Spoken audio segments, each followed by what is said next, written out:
Well, good afternoon, friends. I hope this video finds you well. And man, we are on the brink of Crossroads Summer Camp. We are, as of today, 1 week away. And man, I am so excited for camp this year. I think we're taking our largest group ever, possibly. We have 55. We're waiting on one more maybe, but 55 people going in our group. And man, I'm very excited. I want to say at the start, thank you for trusting us to take your student to camp. We're so excited. We don't take that responsibility lightly. I want to tell you the purpose of this video. In the past, I've tried to schedule parent meetings where we talk about all this information, and it's really hard to get everybody in the same room, and they ended up having to communicate this out via text anyways. And so wanted to send this out just so that way we have the communication. You can watch as many times as you need. Throughout this video, I'm going to reference different links and information and contacts. I will put all of that information in the description of this video. So just click on more right below this video. You'll see all the links, all the details on that. The other thing I want to mention before we get started is if you're finding this video, then you found the GroupMe, but make sure you're on the GroupMe. That's where I'll do all the communication. In the past, I've sent out individual text to families when we were smaller groups. We've just gotten too large that makes it, I'd have to send out 40 something text. And so this will help us on that there. So let's jump in. I don't want to take too much of your time, but this is some valuable information for the week prior to camp as we're preparing, getting stuff ready, and gearing your students up for a great week. The first thing I want to mention is there is a packing list. I'm going to attach that link in the description as well, but just refer to that. If you've gone to camp before, it's pretty straightforward. If you have any questions, please reach out to us. I'm going to bring shorts and a t-shirt pretty much for every day. You need athletic shoes. They do ask if you're a young lady to wear a one-piece swimsuit or a dark colored shirt on something like that. But most of that's pretty straightforward. Bring your Bible. A lot of people read on your phone, but bring your actual Bible because we're not going to allow the students to have the phones. We'll get to that in a second. But if you have any questions on the packing list, just refer to that list or reach out to me or one of our leaders on that. Just some fun items that you may want to pack for. We're doing theme nights. This is not something the camp is doing, but our students asked if we could do it, and I said sure, so I let them vote. So we're doing theme nights. Monday night, we're doing a jersey night. So if you don't want to wear a sports jersey of some kind, Tuesday night is Tropical Tuesday. So think Hawaiian, think the Lays, think all of that stuff. Wednesday, they wanted to do Wild Wild West night. So if you want to wear Cowboy something, you can do that. And then Thursday is Neon Glow. So just think bright colors, all that neon. If you want to go 80s retro, you go for it. And just a word on those theme nights. These are completely optional. You don't have to do this. Don't feel like you got to spend a lot of money on something like this. They're a lot of fun, and the students have a great time. It is a good way to build community. So if your student's trying to fit in or trying to find a place, we want them to be involved, and so that might be something that they can do. There's also on one of the days they do a color war. We did it last year. It was super fun. But for that, you probably want to bring some clothes that can get messy. And so if you're interested in doing the color war as well, we will be on a color team for the week. Not necessary to have the actual color, but I'll communicate that once I find out what team we're on. And if you want to bring, I think we were on the white team last year, so we brought some white shirts and bandanas and all that stuff. So we'll have a good time on that. If you have any questions on what to pack, what to bring, just let me know. We'll be staying in the same type of residence halls, so think a twin mattress, sleeping bag, or twin sheets, or something like that. Obviously towels and toiletries and all that good stuff. So also in the information, Crossroads Summer Camp puts together an event guide. I'm going to attach the link on that. If you have any questions on what's going to go on at the camp, the activities that are involved there, click on that event guide. It's got frequently asked questions. It's got a sample schedule. It's got a parent guide. It's got a lot of information on there that's very helpful and laid out. Within that, I'm going to attach an official link to this as well, but there are camp rules. These are not our rules, but these are the camp rules. They're pretty self-explanatory, but make sure you're familiar with those. I'm going to expect that our students maintain their camp rules. We are their guests, and so we're going to apply to their rules there. on that. So make sure you look over those camp rules. And then they got a sample schedule on there as well if you want to look at that. So let me give you some notes just as far as Monday morning and what that day looks like. We were going to plan on meeting at the church at 11:15. Now let me explain, because some people think we're leaving at 11:15. We're not going to be leaving at 11:15. We will more than likely leave around 12. But getting there at 11:15 gives us, I don't like to be rushed whenever I'm leading big groups. I like to kind of pace myself, make sure we got everything. When you rush, you leave bags and all that stuff. And so 11:15 will give us enough time to get checked in. It'll help us get loaded up. I'll give some final instructions to the students. And then every year I have questions about room assignments. Those room assignments will be given at the camp. If you have a question on that, reach out to me. We try to be very intentional with those room assignments. So a couple things to note as far as what to bring. Please limit to one bag and bedding. And so you don't have to put the bedding in the bag, but we don't want to have a student bring 3 or 4 bags. That's just unnecessary and just clouding things up. So if you want to bring a backpack or something like that, you can do that. Just know I'm going to ask the student to hold that on the ride there. So just one bag and bedding, that'll help us just with the number of people. 55 is a lot of bags to be able to fit into some storage there. So the other thing is we will not be eating until dinner. And so in the past years, sometimes we provide lunch before we leave. We end up throwing away a lot of food. So we've just made it a standard the last couple of years just to say, hey, listen, make sure you eat lunch before you leave. So if you want to bring your lunch with you at 11:15, that's fine. Just make sure the student has food before they're there. And then while we're doing that check-in, we'll make sure we have all the waivers, make sure you have that filled out if you haven't. But then if your student has anything that they need help with throughout the week. So for instance, if they're supposed to be taking a medication, let us know that. A lot of times the student I know is fine to administer their own medication, but just let us know so we're aware.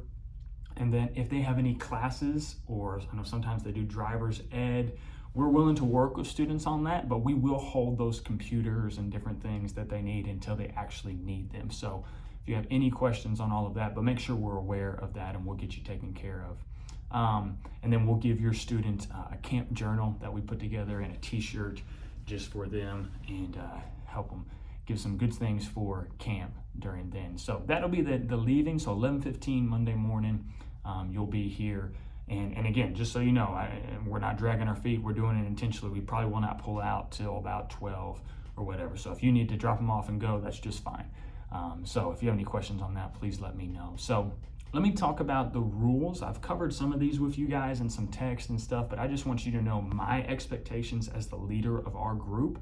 I will hold our students to these rules. So if you need to communicate to them, I would encourage you to. I'm going to tell them on that day as well. But just I like the people to be upfront with what our expectations are. I tell students I'm going to set parameters, and I'm a lot of fun within those parameters, but I'm not going to budge on my parameters whatsoever. So the first one is this: we do not allow students to bring their cell phone whatsoever. The best practice is for them to leave it with you. That way it doesn't get lost or anything. If a student brings a cell phone and we see they have the cell phone, I'm telling you straight up, we're going to take the cell phone. I've instructed all my leaders to do that. We've had students get mad at us in the past. But we have just seen such benefits from a student being able to unplug in the week of camp that we've made it just a standard that we do every year. And so I even have a lot of my older students now who are lobbying to the younger students, telling them, no, one of the best parts of camp is the fact that you just don't have your phone and you get to unplug. And so just know that we're not going to do that. We're not going to do any guy and girl contact whatsoever.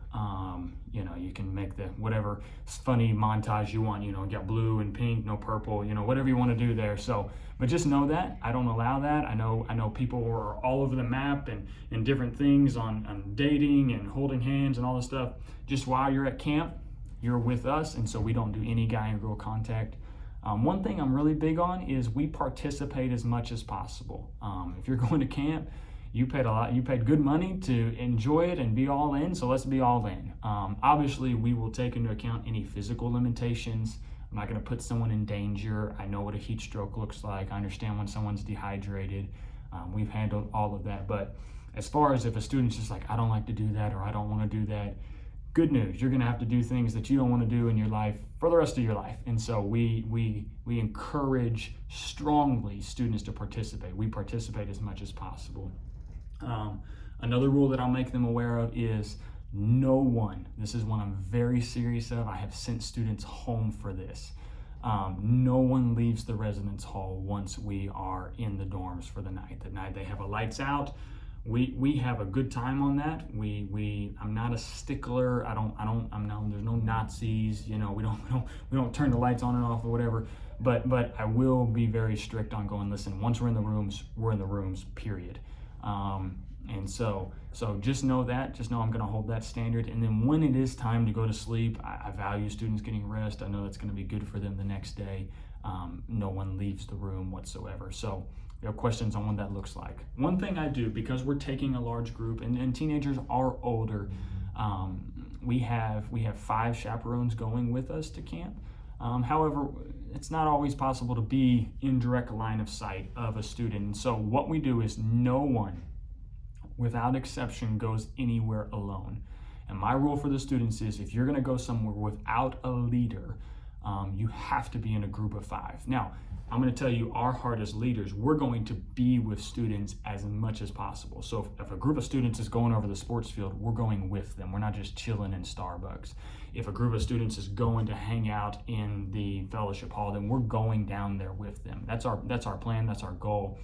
But on occasion, a couple of guys may go, hey, can we go shoot ball down there? Of course you can. You need to be in a group of 5 or more. And so just know that that's our exception. And the last one is I tell our students, and I expect this, a group of 5 or more is only our people. This is not, hey, I got my buddy from another church and another counts. No, that doesn't count. You can be in a group of our people. I know the leaders I'm taking. They've been background checked. We've been checked. They all work in kids ministry.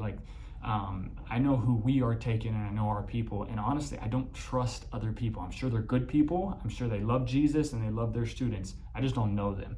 And so only our people only know our group. And so I hold that very seriously. Let me tell you how I operate as a leader. I view taking your student to camp as a tremendous responsibility. I don't take it flippantly. I don't take it lightly. I hold it as a very serious responsibility as being entrusted with your student. And I'm not scared of it. God has blessed me to be around camp ministry a long time. I've led a bunch of groups. I've dealt with problems at camp. And so I'm used to this. However, I always walk with a sense of awareness of what I'm undertaking. So let me tell you how I operate, how I instruct my leaders to operate as we're at camp. And really we're talking about if there's a problem. If it's a minor problem, we're not going to reach out to the parents. So a minor problem is a grumpy attitude, somebody needs to drink some more water, needs to sit down for a second, a minor problem. We're going to handle those. The ladies I'm taking have gone with me to camps many years. They're well equipped to do that. I'm well equipped to do that. We've handled many problems. I expect them every year. We're dealing with kids. It's part of it. And so that's a minor problem. If there's a major problem, we're talking about we broke one of these rules. If we're talking about we've worked with a student, we're talking about a major physical injury. We've had to take students to get a bone fixed before. We're going to call you. And so I don't do that often. I also call if there's a major spiritual thing. I've had students who tell me about abuse, and I tell the student, listen, I want to give you the opportunity to tell your parents, but I'm gonna let your parents know. I want you to know that about me. There's some things that I'm not gonna call you and say, hey, your student told me they were very mad at you. I'm not gonna betray a student's confidence on that. But at the same time, there are a list of things. If somebody talks about self-harm, if someone talks about abuse that's happened in their life, I'm going to let you know on those things. And I did it last year at camp.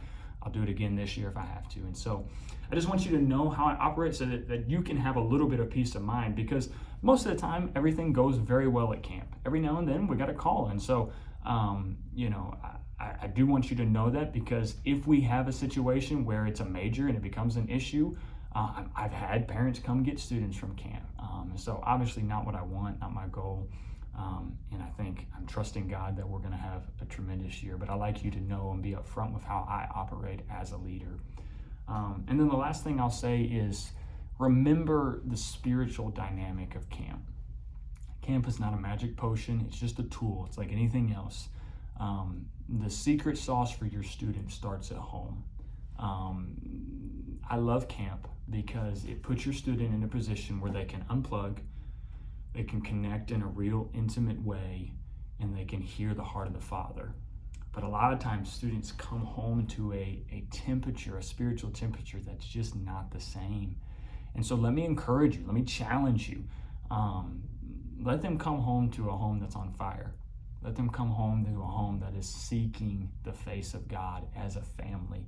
One way you can do that, on Tuesday evening, there's going to be a prayer meeting.